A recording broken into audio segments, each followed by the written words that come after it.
You didn't lose your job. You lost me. The champagne flute shattered against the marble floor of our kitchen, and I knew my marriage was about to follow suit. Julia stood there, her manicured hand still extended from where she'd accidentally dropped it, her eyes blazing with that particular shade of fury I'd come to recognize over our 15 years together.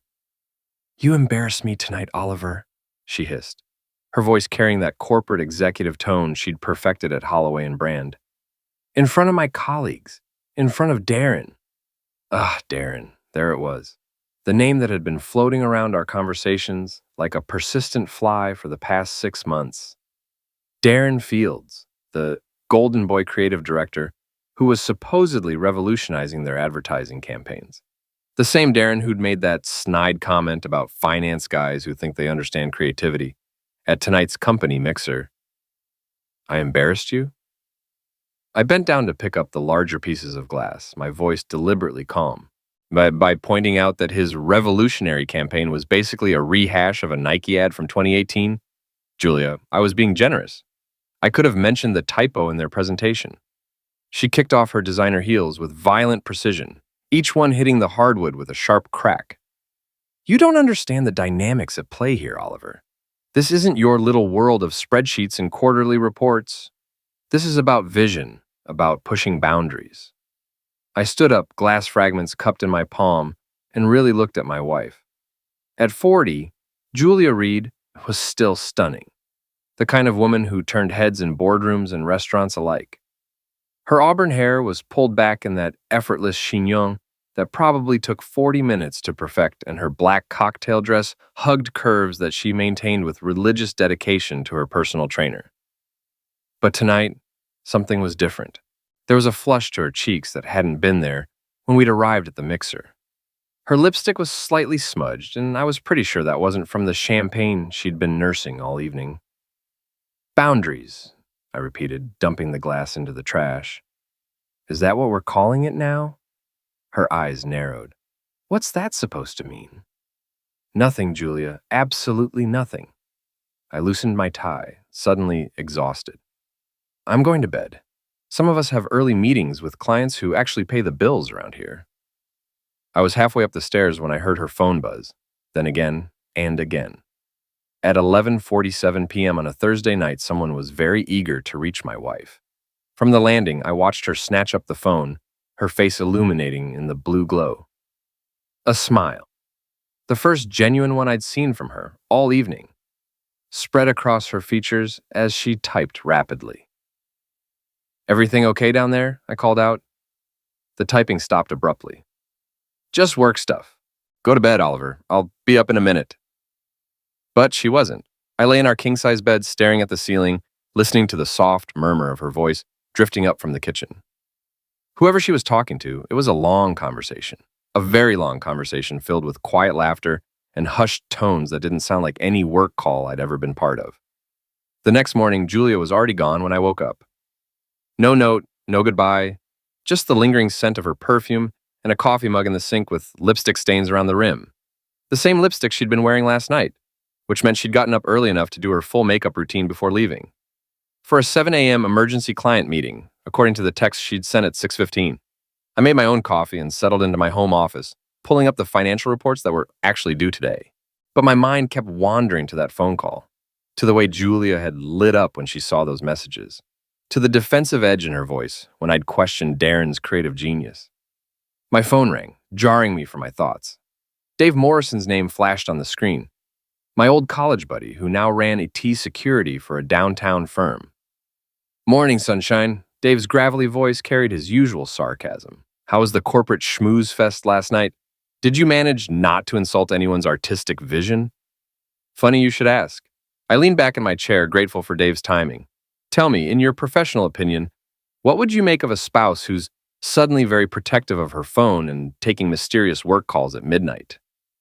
There was a pause. Dave had been through his own divorce 3 years ago. A messy affair involving his ex-wife's yoga instructor and their joint savings account. "In my professional opinion," he said carefully, "I'd say you should probably start paying attention to the details you've been ignoring. And maybe consider that your gut instincts are trying to tell you something important." "My gut instincts are telling me I'm being paranoid." Your gut instincts are telling you that something's off, and you're trying to rationalize it away because facing it head on is scary as heck. Dave's voice softened slightly. Look, Ollie, I'm not saying Julia's cheating, but I am saying that in my experience, when someone starts acting secretive about their phone and having late night work conversations, it's usually not about quarterly projections. After we hung up, I sat staring at my computer screen without seeing the numbers. Julia and I had been together since college, married for 15 years. We'd weathered career changes, financial stress, the death of both our parents, and the quiet disappointment of never having children. We were supposed to be solid. But when I really thought about it, when had we last had a conversation that wasn't about schedules or bills or her latest work drama? When had she last looked at me the way she'd looked at her phone last night? The front door slammed, and I heard Julia's heels clicking across the hardwood. Oliver, are you home? In the office, I called back. She appeared in the doorway, still wearing her work clothes but looking slightly disheveled. Her hair had escaped its morning perfection, and there was a coffee stain on her cream-colored blouse. Rough day? I asked. You could say that. She slumped against the doorframe. The client meeting ran long, then Darren and I had to completely rework the Morrison account presentation. We barely got it finished in time. The Morrison account? I frowned. I thought that was already approved last month. A flicker of something, annoyance, panic, crossed her face. There were some last-minute changes. The client wanted a different direction. Huh, that's strange. I had lunch with Tom Morrison just last week, and he mentioned how happy he was with the campaign. Said it was exactly what he'd envisioned. Julia's jaw tightened almost imperceptibly. Well, maybe you misunderstood what he was saying, or maybe he changed his mind. Clients do that sometimes, Oliver. Not everything is as straightforward as your world of numbers. There it was again, that dismissive tone, the subtle implication that my work was somehow less complex or important than hers. When had she started talking to me like I was an intern who'd wandered into the wrong meeting? Right, I said evenly. My mistake. She pushed off from the doorframe. I'm going to take a shower. We're supposed to have dinner with the Hendersons tonight, remember? I'd forgotten completely. Mike and Sarah Henderson were our oldest friends, a couple we'd known since our early 30s. Mike was a lawyer, Sarah taught high school English, and they were the kind of people who still played board games and hosted dinner parties with actual conversation. Looking forward to it, I lied. Julia paused at the top of the stairs. And Oliver, maybe tonight you could try to be a little more supportive. When I talk about work, I mean. It would be nice to feel like my husband is on my team. The shower started running, and I was left staring at an empty doorway, wondering when exactly I'd been traded to the opposing side. The Holloway and Brand annual retreat was held at Pine Ridge Lodge, a sprawling complex nestled in the mountains about 2 hours north of the city. Julia had been talking about it for weeks. The team-building exercises, the strategic planning sessions, the incredible opportunity to network with the senior partners. What she hadn't mentioned was that spouses were invited. It's really more of a work thing, she'd said when I'd asked about it. You'd probably be bored. Lots of industry talk and corporate strategy sessions. But when Sarah Henderson mentioned at dinner that her sister worked at Holloway and Brand and was bringing her husband, I decided to surprise Julia with my attendance. After all, I was supposed to be on her team, right? The look on her face when I walked into the lodge's main hall on Friday evening was not the delighted surprise I'd been hoping for. Oliver! Her voice was bright and brittle as glass. What are you doing here? Thought I'd surprise you. I kissed her cheek, noting how she stiffened slightly. Support my wife, meet her colleagues, maybe learn something about this mysterious world of creative advertising. Darren Fields materialized beside us as if summoned by some invisible signal. Up close, he was younger than I'd expected, probably mid-30s, with the kind of carefully tousled hair that cost more to maintain than my monthly car payment. His shirt was unbuttoned just enough to show off what was clearly a gym-sculpted chest, and his smile had the practiced charm of someone who'd never been told no. Oliver, great to see you again. His handshake was firm to the point of being aggressive. Julia mentioned you might not be able to make it, work commitments and all that. Nothing that couldn't be rearranged, I replied smoothly. After all, my wife's career is important to me. I like to stay involved in the things that matter to her. Something flickered in Darren's eyes, annoyance maybe, or calculation. That's wonderful. Really supportive. Julia's hand found my arm, her grip just tight enough to be uncomfortable. Darren, didn't you mention something about the evening presentation? Maybe you should go check on the setup. Right, of course. But he didn't move immediately. Instead, he looked between Julia and me with an expression I couldn't quite read.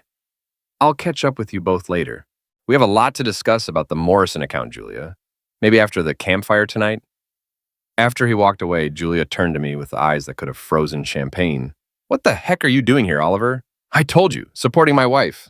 By showing up unannounced, by putting me in an awkward position with my colleagues. I looked around the rustic lodge, taking in the groups of advertising executives clutching wine glasses and networking with the intensity of sharks circling prey.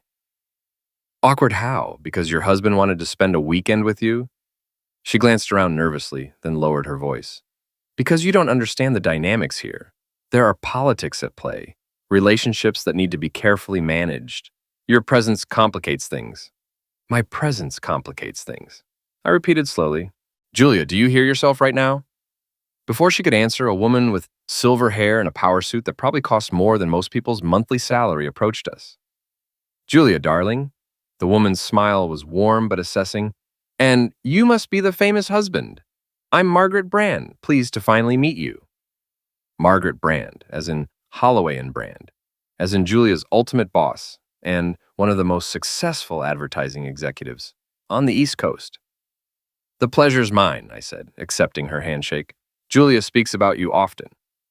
All good things, I hope. Margaret's laugh was genuine. Your wife is one of our rising stars, you know. Very talented, very dedicated. Sometimes I worry she works too hard. She does put in long hours, I agreed. Late nights, weekend meetings, emergency client calls. I keep telling her she needs to find better work-life balance.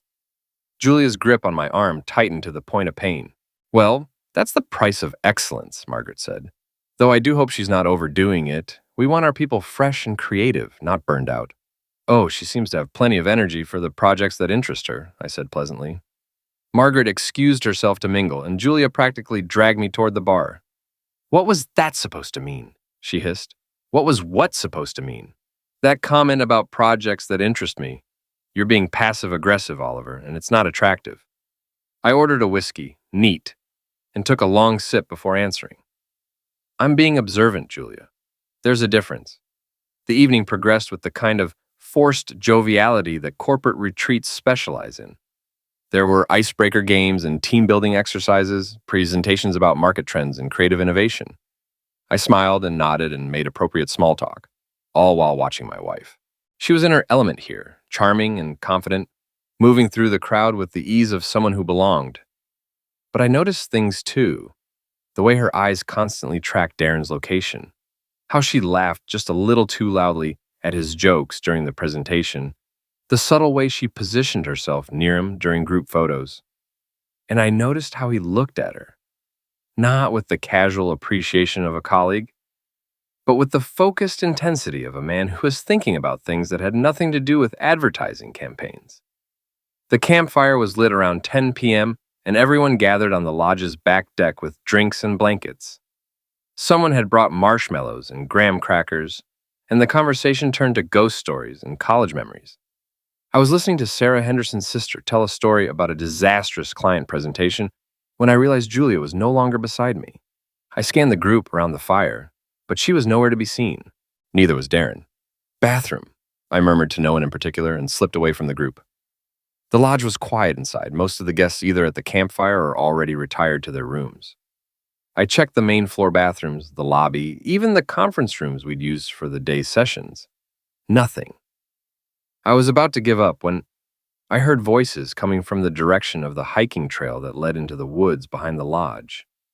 Quiet voices, intimate and conspiratorial. The moon was nearly full, casting enough light to navigate the trail without a flashlight. I moved carefully, staying in the shadows, following the sound of conversation deeper into the trees. They were in a small clearing about 100 yards from the lodge, standing close together beside a fallen log. Too close for colleagues. Too intimate for business partners. Can't keep doing this, Julia was saying. Oliver's already suspicious. Tonight proved that. So what if he is? Darren's voice was confident, dismissive. What's he going to do about it? He's a finance guy, Julia. He thinks in spreadsheets and quarterly reports. He doesn't have the imagination to cause real problems. You don't know him like I do. I know enough. Darren moved closer to her, and I saw his hand reach up to touch her face. I know he doesn't appreciate what he has. I know he doesn't see how brilliant you are, how incredible. When was the last time he looked at you the way I'm looking at you right now? My wife of 15 years, leaned into his touch. This is insane, she whispered, but she didn't pull away. This is inevitable, he corrected. We've been dancing around it for months. The late meetings, the text messages, the way we can't seem to keep our hands off each other when we're alone in the office. He kissed her then, and she kissed him back with a passion I hadn't seen from her in years. My hands clenched into fists, and it took every ounce of self-control I possessed not to charge into that clearing and beat the smug confidence right off Darren Field's face. Instead, I took out my phone and started recording.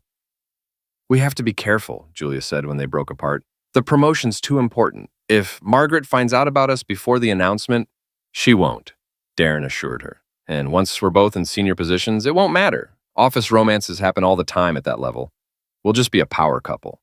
And Oliver will be yesterday's news. Julia, you're going to be making twice what he makes within 2 years. You won't need him anymore. You won't need his approval or his support or his boring little observations about client meetings. She laughed. Actually laughed at that. He does think he's so clever, doesn't he? Like he's the only one who pays attention to details. The only detail he should be paying attention to is updating his resume, Darren said. Because once you're free, we're going to run this industry. Holloway, Brand, and Fields has a nice ring to it, don't you think? I'd heard enough, more than enough. I backed away carefully, retracing my steps to the lodge, my mind reeling with rage and betrayal, and something else, something cold and calculating that I didn't entirely recognize. By the time I made it back to the campfire, Julia and Darren had returned as well, arriving separately with perfectly innocent explanations about phone calls and bathroom breaks. There you are, Julia said, settling beside me with a concerned expression. Sarah said you went inside. Everything okay?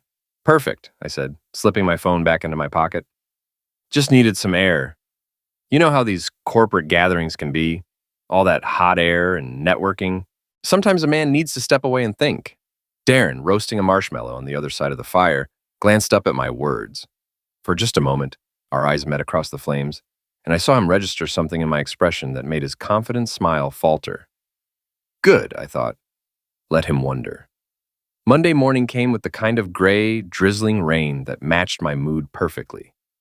Julia had left early again, another emergency meeting, and I sat in my kitchen drinking coffee that tasted like betrayal and staring at the video on my phone. 15 years of marriage reduced to 2 minutes and 37 seconds of my wife kissing another man in the woods. I could have confronted her immediately. Could have played the video, demanded explanations, started the screaming match that would inevitably lead to lawyers and asset divisions and the slow, grinding machinery of divorce. But something held me back. Maybe it was the calculating coldness I'd felt in those woods, or maybe it was the memory of Darren's dismissive words about finance guys and their lack of imagination. He was about to learn just how imaginative I could be. My phone rang, interrupting my dark thoughts. Dave Morrison's name flashed on the screen. Morning, sunshine, came his gravelly voice. You sound like heck, and I haven't even heard you speak yet. Rough weekend at the corporate love fest? You could say that. I took another sip of bitter coffee. Dave, hypothetically speaking, if someone wanted to conduct a thorough investigation into their spouse's activities, what would be the most effective approach? There was a long pause. Hypothetically speaking, I'd say that someone should be very careful about what they're looking for, because they might just find it. And once you find it, you can't unfind it. What if they've already found it? Then I'd say that someone should come over to my office around lunchtime and bring a bottle of something strong, hypothetically speaking. Dave's office was in a downtown high-rise that specialized in corporate security consulting. His company helped businesses protect themselves from industrial espionage, insider threats, and the kind of digital vulnerabilities that could destroy a company overnight. So, he said, pouring 2 glasses of bourbon despite it being barely past noon, want to tell me what you found at the retreat? I showed him the video. Dave watched it twice, his expression growing grimmer with each viewing. Well, he said finally, that's pretty definitive. Question is, what do you want to do about it? I want to destroy them both. The words came out flat and matter of fact, surprising us both with their vehemence. Dave leaned back in his chair, studying me carefully. Okay, that's specific. You want to elaborate on that? They think I'm just some boring finance guy who doesn't have the imagination to cause problems, I said. They're planning to push me aside like I'm nothing, like 15 years of marriage is just an inconvenience to be discarded. They want to run the industry together, be a power couple, make me yesterday's news. And I'm going to show them exactly how wrong they are. Dave was quiet for a long moment, swirling the bourbon in his glass. Ollie, I've been where you are. The anger, the need for revenge, I get it. But you need to be smart about this. You need to think long term. I am thinking long term. I'm thinking about making sure they both pay for what they've done, and I'm thinking about making sure I come out of this better than I went in. Legally better or financially better? Both. Dave smiled for the first time since I'd arrived. Now you're talking my language. Tell me, what do you know about Darren Fields' background? Not much. Creative director, probably makes decent money, drives a BMW, thinks he's God's gift to advertising. Well, let's find out more. Dave turned to his computer and started typing. One of the advantages of being in corporate security is having access to some very interesting databases. What we found over the next 2 hours was fascinating. Darren Fields had a history of office relationships that had ended badly. His previous job had ended with an inappropriate conduct settlement that was sealed but still visible to someone who knew where to look. His BMW was leased, not owned, and he was carrying significant credit card debt despite his salary. Most interestingly, he'd been passed over for promotion at his last 2 jobs, both times after relationships with female colleagues had gone sour. He's a predator, Dave said bluntly. This is his pattern. Target successful women, use the relationship to advance his career, then move on when it stops being useful. Julia's not some naive intern, I pointed out. She's 40 years old and a senior executive, which makes her perfect for his purposes. She has real power, real influence. If he can manipulate her into promoting him or bringing him into her inner circle, he gets everything he wants without having to actually earn it. I stared at Darren's employment history on Dave's screen, feeling pieces of a puzzle clicking into place. The Morrison account, I said suddenly, and what about it? Julia lied about having to rework it. I know Tom Morrison personally. He was completely satisfied with the original campaign, but she used it as an excuse to spend extra time with Darren. So she's already covering for him and making excuses to create opportunities for them to be alone, which means this has been going on longer than I thought. Dave leaned forward. Ollie, I need to ask you something, and I want you to really think about your answer. Are you sure you want to go down this road? Because once we start pulling threads, we're going to unravel everything. Your marriage, her career, his career, it's all going to come apart.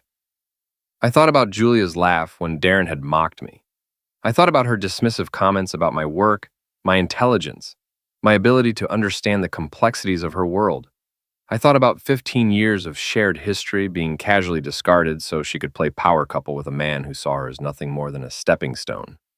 I'm sure. All right then. Dave cracked his knuckles like a pianist preparing for a concert. Let's see what other secrets Mr. Fields is hiding. The next few days fell into a routine. I went to work, came home, had stilted conversations with Julia about our respective days, and spent my evenings conducting reconnaissance. Dave had given me a crash course in surveillance techniques, and I was surprised by how much I enjoyed the methodical process of gathering information. I followed Darren to his gym, his favorite lunch spot, his dry cleaner. I learned his routines, his habits, his weaknesses. I discovered that he had a standing appointment every Tuesday with a personal trainer named Marcus, who clearly provided more than fitness advice, based on the amount of time they spent in the steam room together. I also started paying closer attention to Julia's behavior. The late-night phone calls had become more frequent, and she'd started password protecting her laptop, something she'd never done in all our years together. But the most telling change was in how she talked about work. Every conversation somehow circled back to Darren. His brilliant ideas, his creative vision, his innovative approaches to client relations. She spoke about him with the kind of breathless admiration that she'd once reserved for talking about our future together. On Thursday evening, I was pretending to read a book while actually listening to Julia's side of yet another work call when she said something that made my blood freeze. No, he doesn't suspect anything. Oliver's completely oblivious. He's so wrapped up in his own little world that he barely notices what's happening right in front of him. She was quiet for a moment, listening to whoever was on the other end. Of course I feel guilty sometimes, but what's the alternative? Stay married to someone who doesn't understand me, doesn't appreciate what I do, doesn't support my ambitions? Darren sees my potential. He believes in me. Another pause. The promotion should be announced next month. Once that's settled, we can start making plans. Real plans. I heard her moving around the kitchen, probably pouring herself another glass of wine. I know it seems cruel, but honestly, it'll be better for everyone. Oliver will be happier with someone more compatible, someone who shares his interests in spreadsheets and financial planning and all those boring domestic things he cares about. That night, after Julia had gone to bed, I sat in my home office and opened a new document on my computer. At the top, I typed, Operation Scorched Earth. Then I started planning. The Holloway and Brand 25th anniversary celebration was being held at the Grand Ballroom of the Meridian Hotel, and according to Julia, it was the social event of the advertising season. She'd spent weeks preparing. New dress, new shoes, appointment with her hairstylist, the works. This is important for my career, she'd told me while getting ready. Margaret Brand specifically mentioned that she wanted to meet the spouses of her senior staff. It's a chance to show that I'm stable, settled, part of a power couple. The irony was so thick I could have choked on it. I'd spent my own weeks preparing, but my preparations had been somewhat different. David helped me compile a comprehensive dossier on Darren Fields, complete with financial records, employment history, and some particularly interesting photographs from his Tuesday gym sessions. I'd also had several very illuminating conversations with Tom Morrison about his satisfaction with the advertising campaign that Julia claimed to have reworked. Tom was confused by my questions at first, but eventually confirmed that he'd never requested any changes and was in fact quite happy with the original work. Funny thing is, Tom had said over lunch, I got a call from that Fields fellow asking if I wanted to make any modifications. Seemed eager to get more involved in the account. I told him if it ain't broke, don't fix it. So Darren had manufactured the excuse for extra time with Julia. That was useful information. The ballroom was spectacular, decorated in silver and gold, with enough flowers to stock a small nursery. The guest list included the city's advertising elite, several major clients, and a handful of local media personalities. Julia moved through the crowd like she owned the place, introducing me to colleagues and clients with the kind of practiced charm that made my teeth ache. And this is my husband, Oliver, she would say, her hand possessive on my arm. He's in finance, keeps me grounded in the real world. Everyone would laugh politely, and I would smile and nod and make appropriate small talk while mentally cataloging every slight, every dismissive comment, every subtle indication that I was seen as nothing more than Julia's boring but harmless accessory. Darren held court near the bar, regaling a group of junior executives with what I'm sure he considered brilliant insights about consumer psychology. He was wearing a tuxedo that probably cost more than most people's monthly salary, and his hair had that perfectly tousled look that suggested he'd spent an hour making it appear effortless. Oliver! He spotted me approaching and flashed that practiced smile. Great to see you again. How are you enjoying the party? It's educational, I said mildly. I'm learning a lot about the advertising industry. Fascinating stuff. Oh, anything in particular catch your interest? Well, I've been talking to some of your clients. Tom Morrison, for instance. Interesting perspective on account management and client relations. Something flickered in Darren's eyes. Just for a moment, but I caught it. Tom's a great client, he said carefully. Very collaborative. Yes, he mentioned that. Said you'd called him about making changes to his campaign. He was a bit confused since he hadn't requested any modifications. The smile never wavered, but I saw tension creep into the muscles around his eyes. Just being proactive, making sure our clients feel heard and valued. That's very dedicated of you. Before he could respond, Margaret Brand approached our group, champagne flute in hand, and a warm smile on her face. Gentlemen, I hope you're both enjoying the celebration. Darren, I was just speaking with the Morrison Group. They're thrilled with their campaign results. Tom specifically mentioned how responsive you've been to their needs. It's all about building relationships, Darren said smoothly, but I noticed a slight flush creeping up his neck. Indeed it is. Margaret turned to me. And Oliver, Julia tells me you have some insights into client financial patterns that might be useful for our strategic planning. I'd love to hear your thoughts sometime. I'd be happy to share what I know, I said. In fact, I've been doing some research into industry trends and client retention rates. Some very interesting patterns emerging. Wonderful. Perhaps we could schedule a meeting next week. After Margaret moved on, Darren's smile finally slipped. What kind of research? He asked. Oh, just looking into best practices, successful partnerships, that sort of thing. You'd be surprised what you can learn when you really dig into the details. The evening progressed with speeches and toasts and the kind of networking that made my skin crawl. Julia was in her element, charming and confident, working the room like a politician running for office. I watched her laugh at Darren's jokes, saw the way their hands brushed when they reached for drinks, noticed the subtle glances they exchanged across the crowded ballroom. They thought they were being discreet. They thought no one was paying attention. They were wrong. Around 10 p.m., Margaret Brand took the stage to make the evening's final toast. She spoke about the company's history, its commitment to excellence, and the bright future ahead with their talented team of creative professionals. And now, she concluded, I'd like to invite some of our rising stars to share their thoughts on what makes Holloway and Brand special. Darren, would you do us the honor? Darren practically glowed as he made his way to the stage. This was his moment, his chance to shine in front of the entire company and their most important clients. Thank you, Margaret, he began, his voice carrying easily across the ballroom. It's an honor to be here tonight, celebrating 25 years of creative excellence. He launched into what was clearly a prepared speech about innovation and collaboration and pushing creative boundaries. The crowd listened politely, occasionally nodding or murmuring approval. But then he made a mistake. Of course, none of us could achieve what we do without the support of our partners, he said, his eyes finding Julia in the crowd. The people who understand our vision, who share our passion for excellence, who aren't afraid to take risks and push beyond the conventional wisdom. He paused, his smile taking on a slightly mocking edge. Because let's be honest, in this business, you're either leading or you're following. You're either setting trends or you're stuck in the past, clinging to outdated methods and conventional thinking. The future belongs to those who have the courage to embrace change and the imagination to see beyond the status quo. His gaze swept the room, lingering dismissively on some of the older executives and their spouses. So here's to the innovators, the risk-takers, the people who refuse to settle for mediocrity or accept limitations imposed by those who lack vision.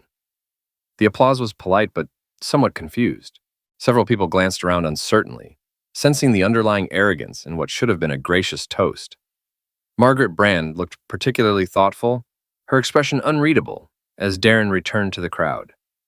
That's when I made my move. I approached Margaret as she stepped down from the stage, timing my approach to seem casual and spontaneous. Interesting speech, I said conversationally. Yes, she replied carefully. Very passionate. You know, I've been thinking about what you said earlier about client retention and industry trends. I've actually compiled some research that might interest you. Oh? Well, for instance, did you know that Tom Morrison never actually requested changes to his campaign? According to him, Darren called suggesting modifications, but Tom was perfectly satisfied with the original work. Margaret's eyebrows rose slightly. That's unusual. I thought so too. Made me wonder what other proactive outreach might be happening with clients. From a financial perspective, unnecessary revisions can be quite costly. Indeed, they can. Margaret's voice had taken on a sharper edge. Perhaps we should have that meeting sooner, rather than later. I'd welcome the opportunity. The party began winding down around 11, with guests gradually filtering out into the night. Julia found me near the coat check, her cheeks flushed with champagne and excitement. Wasn't that wonderful? She gushed. Darren's speech was brilliant, so inspiring and forward-thinking. And did you see how Margaret responded? I think she was really impressed. She certainly seemed to be paying attention, I agreed. This could be exactly the boost his career needs. He deserves recognition for his vision and creativity. He certainly has a unique perspective on things. Julia was practically bouncing with energy as we waited for our car. I think tonight changed everything, Oliver. I think this is the beginning of something really exciting. She had no idea how right she was. The next morning, I called Margaret Brand's office and scheduled a meeting for Tuesday afternoon. Then I called Dave. How did it go? he asked. Phase 1 is complete. Darren's arrogance is now on full display, and I've planted seeds of doubt about his client management practices. And Julia, still completely oblivious. She thinks last night was a triumph. What's Phase 2?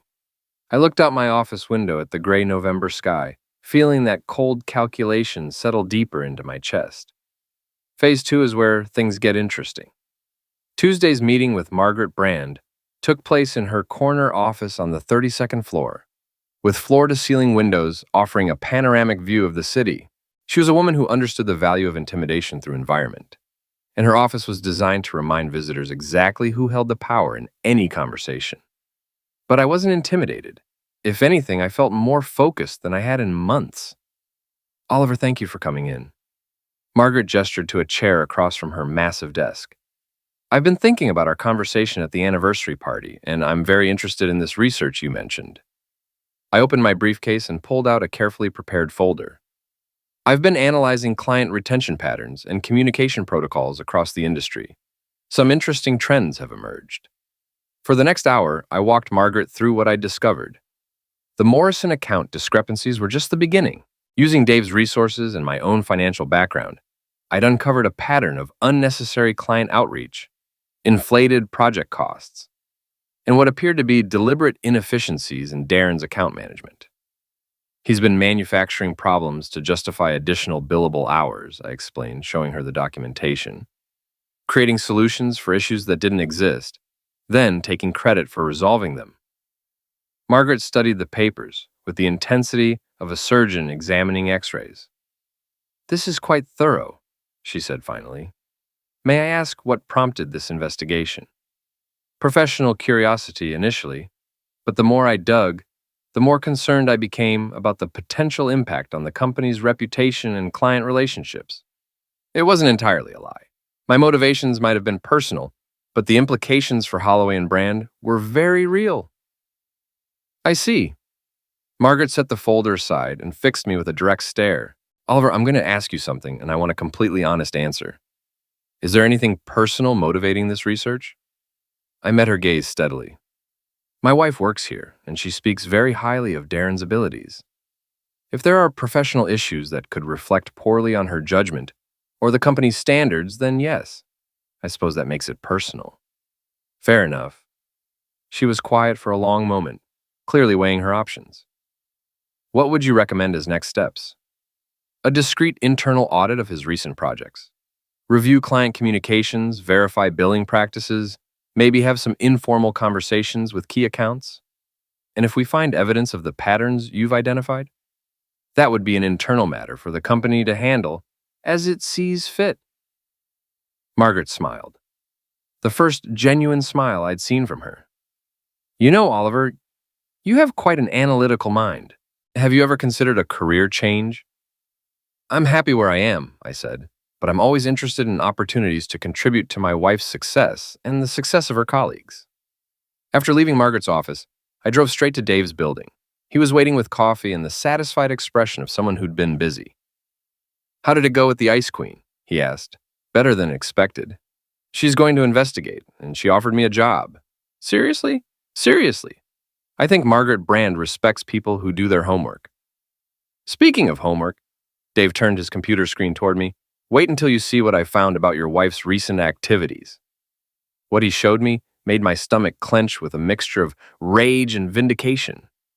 Credit card records showing expensive hotel lunches charged to Julia's personal account.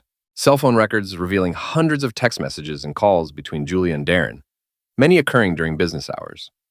Most damning of all, security camera footage from the Holloway and Brand parking garage, showing them in what could only be described as intimate embraces. How did you get access to their parking garage cameras? I asked. I have a friend in corporate security who owed me a favor. Turns out they've been conducting their little romance right under everyone's noses for months. I stared at the footage, watching my wife of 15 years kiss another man with a passion she hadn't shown me in years. There's more, Dave said quietly. Bank records show that Julia's been moving money into a separate account. Small amounts, but consistent, like she's preparing for something. Divorce, that would be my guess. She's setting up her exit strategy. I lean back in my chair, feeling pieces of the puzzle clicking into place. She's planning to leave me once she gets the promotion? Clean break, fresh start with her new power couple partner? Looks that way. Except Darren's not going to get promoted. Not after Margaret sees what we've uncovered. Dave grinned. Which means Julia's entire plan falls apart. No promotion for her boyfriend, no power couple future, and a husband who's about to become very uncooperative in divorce proceedings. Assuming she goes through with the divorce once her plan implodes. Oh, she'll go through with it. Women like Julia don't stay with men they consider beneath them, even when their backup plan fails. She'll just be doing it from a much weaker position.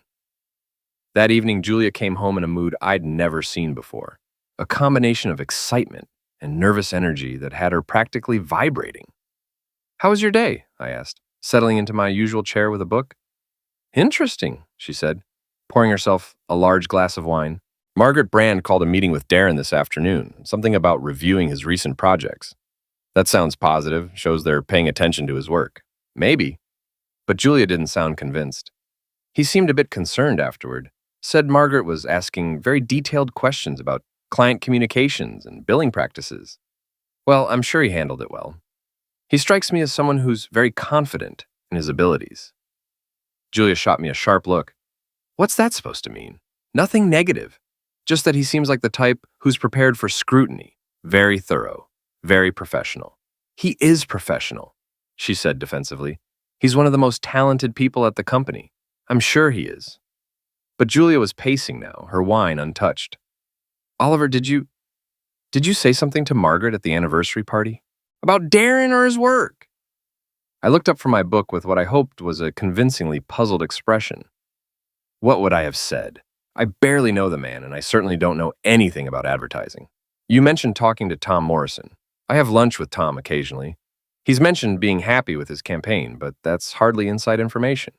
Julia stared at me for a long moment, clearly trying to decide whether I was being truthful. Margaret asked me some questions too, she said finally, about my working relationship with Darren, about project management and client communications. That seems reasonable. You two work closely together, don't you? Yes, but... She trailed off, clearly uncomfortable. But what? Nothing. It's just corporate politics. Sometimes people try to undermine others' success. Who would want to undermine Darren? From what you've told me, he's well-liked and respected. He is. But there are always people who resent talent, who prefer mediocrity because it makes them feel less threatened. I nodded sympathetically. That must be frustrating for both of you. It is. She finally took a sip of her wine, but I could see the tension in her shoulders, the worry lines around her eyes. Julia, I said gently, is everything okay? You seem stressed lately. For a moment, her expression softened, and I caught a glimpse of the woman I'd married 15 years ago. Just work pressure, she said. Big decisions coming up, changes that could affect everyone's future. Well, whatever happens, we'll handle it together. That's what marriage is for, right? Supporting each other through the difficult times. Something flickered across her face, guilt maybe, or regret. But it was gone so quickly I might have imagined it. Right, she said quietly. Together. But we both knew she was lying. The call came on a Thursday morning while I was reviewing quarterly reports. Margaret Brand's assistant, professional and polite, requesting my presence for a meeting at 2 p.m. Is there anything specific I should prepare? I asked. Ms. Brand will provide all necessary details during the meeting, came the carefully neutral response. When I arrived at Holloway and Brand, the atmosphere felt different. Conversation stopped when I passed, and I caught several employees stealing glances in my direction. Whatever Margaret had discovered during her investigation, word was clearly spreading through the office grapevine. Margaret's office felt even more imposing than before, but her expression was grimly satisfied as she gestured for me to sit. Oliver, I want to thank you for bringing those concerns to my attention. Our internal audit has been quite illuminating. She slid a folder across her desk. Inside were copies of falsified client communications, inflated billing records, and documented instances of Darren creating problems specifically so he could solve them. The Morrison account was just the tip of the iceberg, she continued. We found similar patterns across 6 different clients. Mr. Fields has been systematically defrauding both the company and our customers. That's serious. Very serious. We're looking at potential criminal charges, not just termination. I studied the documents, maintaining a carefully neutral expression. What about other employees who might have been involved? Surely he didn't do all this alone. Margaret's eyes sharpened. That's an interesting question. Why do you ask? Well, account management usually involves multiple people. Project managers, creative directors, client liaisons. It seems unlikely that one person could manipulate so many accounts without some level of cooperation or oversight failure. You're quite right. Margaret leaned back in her chair. We've identified several employees who either participated directly or failed to exercise proper oversight. They'll all be facing consequences. My heart rate picked up slightly. Anyone I might know? I think you know exactly who I'm talking about, Oliver. We stared at each other across her desk. Two people who understood the game being played without needing to spell it out explicitly. Julia's involvement was significant, Margaret said finally. As Darren's primary collaborator on most of these accounts, she either participated knowingly in the fraud or demonstrated such poor judgment and oversight that her continued employment is untenable. I see. Both of them will be terminated immediately. Security is escorting them out as we speak. I glanced toward the windows overlooking the main office floor. Sure enough, I could see two security guards flanking a small group near the elevators. Even from this distance, I recognized Julia's auburn hair and Darren's expensive suit. There is, however, a complication, Margaret continued. The clients affected by this fraud will need careful management to maintain their relationships with the company.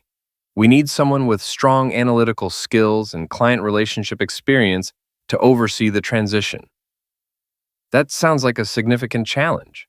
It is, which is why I'm offering you the position of Director of Client Relations and Financial Oversight. The salary would be substantially higher than what you're currently making, and you'd be working directly with our senior management team. I let that sink in for a moment. Julia was being fired for fraud, and I was being offered a promotion that would make me one of the highest paid employees at her former company. That's a very generous offer, I said carefully. You've demonstrated exactly the kind of analytical thinking and attention to detail we need. Plus, your insights into client management have already saved us from significant financial and reputational damage. What about the potential awkwardness of my personal situation? Julia and I are married. Margaret's smile was sharp as a blade. I suspect that situation may be changing in the near future. In any case, we're more concerned with competence than personal relationships. Through the windows, I watched Julia and Darren being escorted toward the building exit. Julia's face was flushed with anger and humiliation, while Darren looked like a man who'd just realized his entire world was collapsing. I accept, I said. Excellent. You can start Monday. HR will have all the paperwork ready for your signature. I shook Margaret's hand and made my way toward the elevators, timing my exit to coincide with Julia and Darren's departure. They were standing near the building's main entrance, clearly in the middle of a heated argument. This is your fault, Julia was saying, her voice carrying across the marble lobby. Your stupid schemes, your arrogance, your need to show off. You destroyed everything. My fault? Darren's composure had completely cracked. You were the one who signed off on everything, who provided access to client files, who helped create the false documentation. You're as guilty as I am. I trusted you. You said you knew what you were doing, that it was standard practice, that everyone operated this way. Don't try to play innocent now, Julia. You knew exactly what we were doing, and you didn't care as long as it advanced your career. I approached them slowly, savoring the moment. Julia, what's going on?